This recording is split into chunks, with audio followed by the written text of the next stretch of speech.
मंडळी नमस्कार.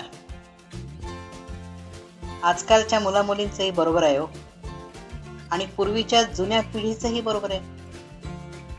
नव्या जुन्याची सांगड घालताना अशीही धमाल होऊ शकते, हे पुढील अनुभवातून आपण बघूया. कथेचं नाव आहे वाढवा काम. लेखन आणि निवेदन सौ अंजली प्रमोद कुलकर्णी यांचं. ऐकूया धमाल किस्सा वाढवा काम. सुषमाताईंकडे आज कुळधर्माची गडबड उडाली होती. त्यांच्या घरातलं वातावरण अतिशय धार्मिक असल्यानं या गडबडीचं त्यांना नाविन्य नव्हतं. सवाष्ण, ब्राह्मण, कुमारिका, घरातले इतर नातेवाईक हे सगळे जेवायला यायची वेळ होत आल्यावर सुषमाताईंची लगबग आणखी सुरू झाली. हॉलमध्ये बसून तिरक्या नजरेनं सासूबाईंचा पहारा सुरू झाला.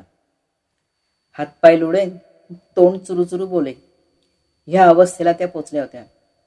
तरीही आज घरात कुठली भाजी करायची ह्याचा सल्ला घेतल्याशिवाय सुषमाबाईंना स्वयंपाक करायची मुभा नव्हती.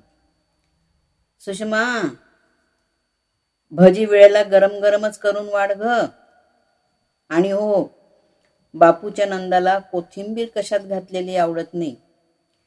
तिचे सगळे पदार्थ आधी बाजूला काढ, मग घाल हो हवी तेवढी भसा भसा कोथिंबीर. हे असले वाढवा कामाचे सल्ले त्या बसल्या जागेवरनं सुषमाताईंच्या दिशेनं सवडीनुसार फेकत होत्या. म्हणजे मदतीच्या नावानं शंख. बसल्या जागी हे उद्योग मात्र आनंदाने चालले होते. त्यांची ती बडबड सुषमाताईंना ऐकवेना. शेवटी त्या वर्षाच्या नावानं जोरात ओरडल्या. आपल्या भांग पाडण्यात व्यत्यय आल्यानं वर्षाचा चडपडाट झालाच. ती कॉलेज कन्यका असल्यानं कामाची बात अजिबात नसे. आरसा, ती फोनवर अव्याहत बडबड आणि जोडीला वयाला न शोभेलसं मोठ्यानं हसणं, यात अभिन्नत्व होतं. लहान असताना तिला वळण लावायची वेळ आली होती तेव्हा याच सासूबाई वारंवार मध्ये पडून तिची बाजू होऊन वाद घालायच्या. पोरीची जाते ग बाई, मग आहेच संसार. तिला नको काही कामं सांगू, मी आहे चांगली खमकी, मला सांग काय ते, असं ठणकवायच्या. त्यामुळे सुषमाताईंचं काहीच चालत नसल्यानं वर्षाला फावलं होतं. तिला कुठलंच काम करायची कधीच सवय नव्हती. उलट तिच्या पुढे पुढे करून तिचीच सगळी कामं सुषमाताईंच्या गळ्यात पडायची.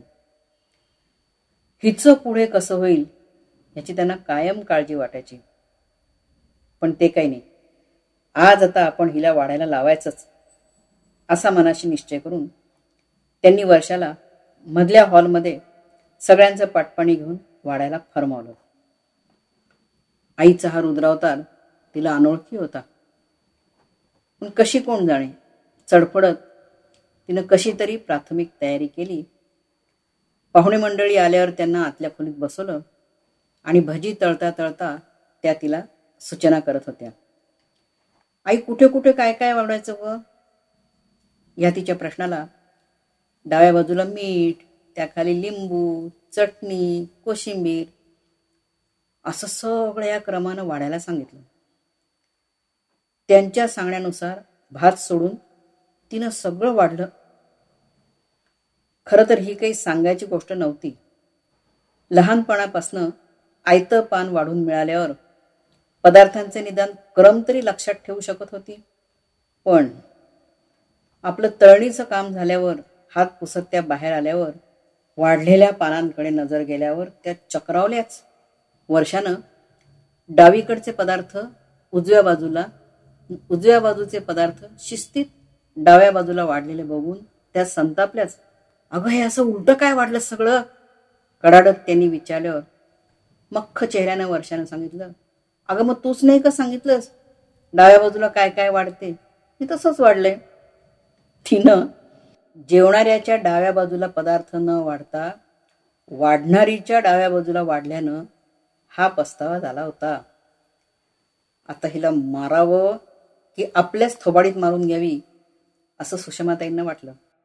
अत्यंत नाईलाजानं चडफडत वाढलेले सगळे पदार्थ त्या पातेल्यात काढून ताटं घासून पुन्हा स्वतः त्यांनी जातीनं नीट व्यवस्थित वाढलं आणि वर्षाला हाक मारून दाखवलं, बघ अशी पानं वाढायची.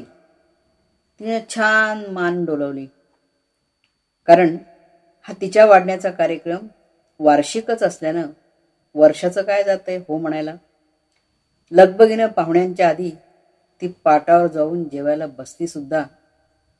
कुमारिका नंतर बसली, पण ही घोड कुमारिका आधी. बरोबर आहे, खायला आधी, निजायला मधी आणि कामाला कधी मधी. ह्या पंथातली ती असल्यानं हे अपरिहार्यच होतं ना. काय मंडळी, आवडला ना हा किस्सा? कसा वाटला मला आवर्जून अभिप्राय मात्र कळवा हां. आणि हो, आवडल्यास लाईक, शेअर, सबस्क्राईब जरूर करा आणि बेल आयकॉनला प्रेस करायला मात्र विसरू नका हां.